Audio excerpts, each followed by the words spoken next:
Ladies and gentlemen, welcome back to another Pilot Stud video. It is an absolute pleasure to have you here with me today as we delve into some of the most interesting Microsoft Flight Simulator news. Without further delay, let us hop right into it. We'll kick it off with news from the Just Flight team regarding their Fokker F28 for Microsoft Flight Sim, a vintage airliner that will be coming to PC and eventually Xbox. It will be payware, and today we'll be talking about the bleed air supply and air conditioning as we get a 6-minute video from the Just Flight team, specifically by Mark Allison, who gives us an in-depth look into some of the more interesting systems in this aircraft. Now, I'm by no means an engineer, so my description here is going to be very simplistic. The bleed air supply is basically taking the compressed air from the engine and using it in parts around the aircraft. It can be utilised for everything from cabin pressurisation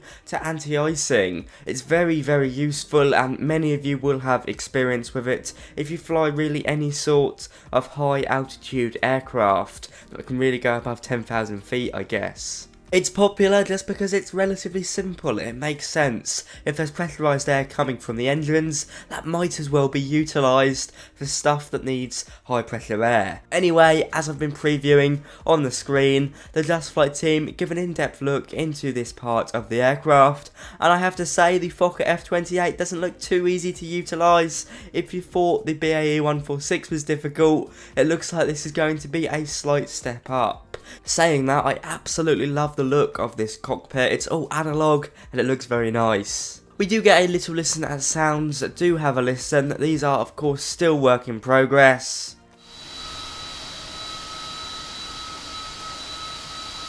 But what did put a smile on my face is that if we head into the description of this video, Just Flight give us a little hint. They're saying that the F28 should be ready for release in about a month or two from now.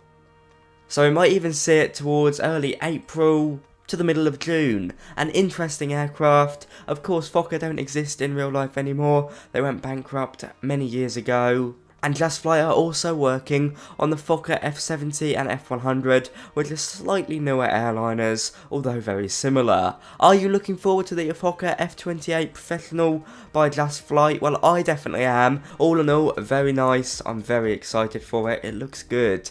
Moving over to the next news, you might have clicked on this because it is in the title, so this is really exciting, albeit a little bit of news. Microsoft Flight Simulator, or the Asobo team, or Xbox Game Studios, whatever you want to call them, they've released a standalone bit of software on Xbox that is paving the way for add-on support. Now, I took this photo off the news website MicrosoftFlightSimAddons.com. I normally source my news on my own, but this did just pop up and it took my attention.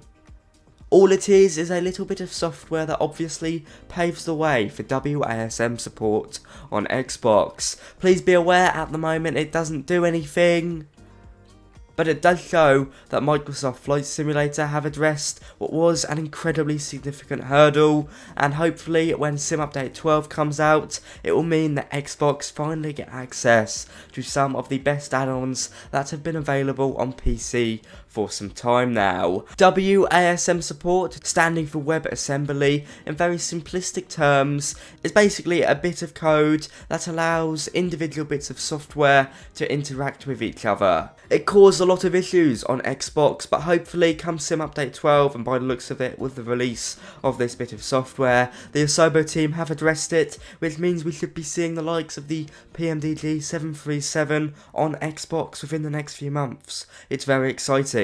Moving over to the next news, we stick with the Microsoft Flight Sim team. This is an interesting bit of news, slightly more corporate than usual. Microsoft have announced that the marketplace and the way developers go about to submitting and releasing their aircraft or airports on there is changing.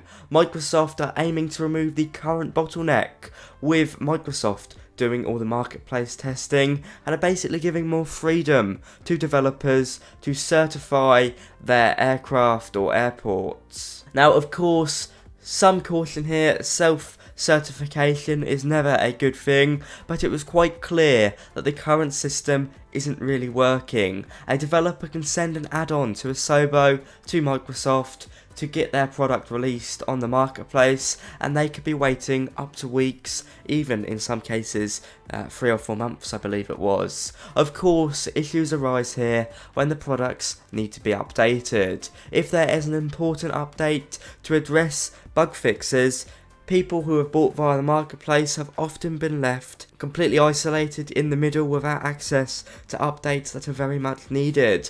Hopefully, Microsoft Flight Simulator will address this with what is set to be a new change to the marketplace content testing process, which comes into effect on March the 24th. Self-certification is a bit hit and miss in my opinion. If a developer can put anything on the marketplace and certify it himself, there's already an influx of bad products on the marketplace, and I think this way we might see more, but at the end of the day, it's up to people to vet what they buy, in my opinion, and it does mean that updates and releases will happen quicker, so give and take.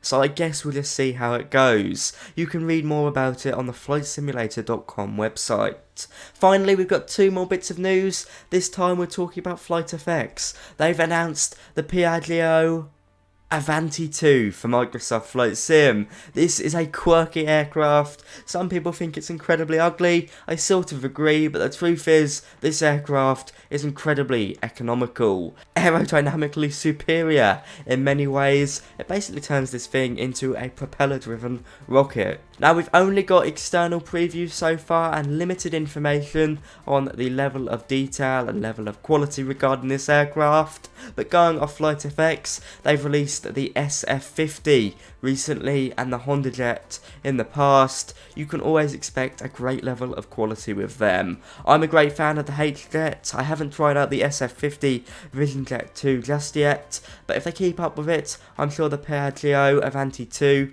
for Microsoft Flight Sim will be very good. I'm sure many of you will be excited for it. It should be coming to both PC and Xbox and will be payware.